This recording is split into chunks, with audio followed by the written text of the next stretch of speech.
Cinema అయిన మహా Maruti talkies cinema ముచ్చట్లకు స్వాగతం. నేను మిస్టర్ బి. నా మాట సూటిగా ఉంటుంది, మ్యాటర్ క్లియర్ గా ఉంటుంది. Video talkies Raja. ఇప్పుడు మ్యాటర్ లో కలదాం. Puri Jagannadh, mega prince Varun Tej combination లో తెరకెక్కుతున్న చిత్రం లోఫర్. ఈ సినిమాకి సంబంధించిన షూటింగ్ కార్యక్రమాలు పూర్తయ్యాయి. ఇక విడుదలకు సంబంధించిన హడావిడి మొదలుపెట్టింది చిత్ర యూనిట్. అందులో భాగంగానే సినిమాకి సంబంధించిన ఫస్ట్ లుక్ ని ప్రేక్షకులకి పరిచయం చేశారు. దానికి మంచి స్పందనే లభించింది. ఆ స్పందనని దృష్టిలో పెట్టుకుని చకచక సినిమాకి సంబంధించిన థియేట్రికల్ ట్రైలర్ ను కూడా పబ్లిక్ ముందుకు పట్టుకొచ్చారు. మొదటిసారి చూడంగానే లోఫర్ ఫస్ట్ లుక్ బాగుందే అనిపించింది. కానీ థియేట్రికల్ ట్రైలర్ పరిస్థితి అందుకు భిన్నంగా ఉంది. జనరల్ గా సినిమా ఎంత యావరేజ్ గా ఉండని, డల్ గా ఉండని ట్రైలర్స్, టీజర్స్ మాత్రం చిత్త కొట్టేస్తాడు పూరి జగన్నాథ్. మరి ఎక్కడ జరిగిందో లోపం అర్థం కావట్లేదు. కానీ ఈ లోఫర్ ట్రైలర్ ఏమంత బాలేదు. లోఫర్ కథ ఇది అని ట్రైలర్ లోనే చూచాయిగా చెప్పేశాడు. కేవలం 2 నిమిషాల టైంలో ఆ ట్రైలర్ తో ఆయన సినిమా గురించి చెప్పిన విధానమే కొద్దిగా బోర్ కొట్టేసింది. ఈ సినిమాలో ఫ్రెష్నెస్ గానీ, కొత్తదనం గానీ ఉన్నట్టు అనిపించలేదు, కనిపించలేదు. క్యాచీగా అనిపించే ఒక అంశం కూడా తగలేదు. అంతా కూడా రొటీన్ స్టఫ్ తో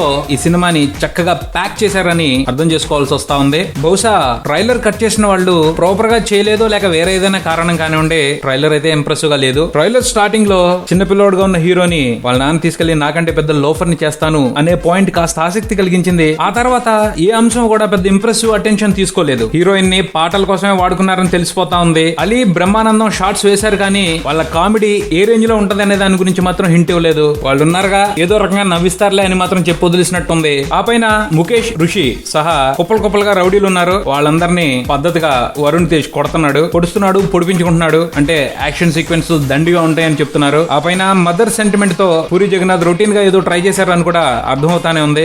లోఫర్ అయిన తండ్రి తల్లి నుంచి తన బిడ్డను వేరు చేసి తనతో పట్టుకెళ్లి పెద్ద లోఫర్ ని చేశాడు. పెద్దోడైన చిన్న లోఫర్ అమ్మను ఎత్తుకుంటూ వచ్చి కొడుకు మీద కోపంగా ఉన్న అమ్మని బుజ్జగించి ప్రేమని తిరిగి ఎలా సంపాదించుకున్నాడు అన్నది ఈ సినిమా కథని అర్థం చేసుకోవచ్చు. పోతే ఈ కథకి పూరి జగన్నాథ్ ట్రీట్మెంట్ అట్రాక్టివ్ గా ఉన్నట్టు ట్రైలర్ లో తగలటం లేదు. అంటే ట్రైలర్ చూస్తుంటే కలుగుతున్న ఫీలింగ్ అది. సినిమా ఇలాగే ఉంటుందని అనుకోవటానికి లేదు. ట్రైలర్ లో ఏదో పొరపాట్లు నడవచ్చు. సినిమాలో పూరి జగన్నాథ్ మ్యాజిక్ వర్కౌట్ అవ్వచ్చు. ఎవరు చెప్పొచ్చారు? సాంకేతికంగా అయితే జబర్దస్త్ గానే కనిపిస్తుంది ఈ ట్రైలర్. విండో సినిమాటోగ్రఫీ నీట్ గా ఉంది. ఆ తర్వాత art department and costumes department పనితనం స్పెషల్ అటెన్షన్ తీసుకుంటుంది. ఆపై సునీల్ కశ్యప్ పాటలు క్యాచీగా లేవు. బ్యాక్ స్కోర్ కూడా డల్ గా ఉంది. ఆర్టిస్టులు కూడా పెద్ద అటెన్షన్ తీసుకోవట్లేదు. వరుణ్ తేజ్, రేవతి, పోసాని సహా మిగతా అందరూ కూడాను సోసోగానే అనిపిస్తా ఉన్నారు. ఓవరాల్ గా చెప్పుకోవాలి అంటే ఇది యావరేజ్ ట్రైలర్ అయినా కూడా ఇందులో హైలైట్ ఉంది. అదేమిటంటే వరుణ్ తేజ్ చాలా ఇంప్రెసివ్ గా పవన్ కళ్యాణ్ ఇమిటేట్ చేశాడు. అది బాగుంది. ఇది బుల్టాన్. మరో బుల్టన్ తో మళ్ళీ కలుద్దాం. Subscribe and keep watching Maruti Talkies. For మీ mister B and Talkies Raja. Thank you.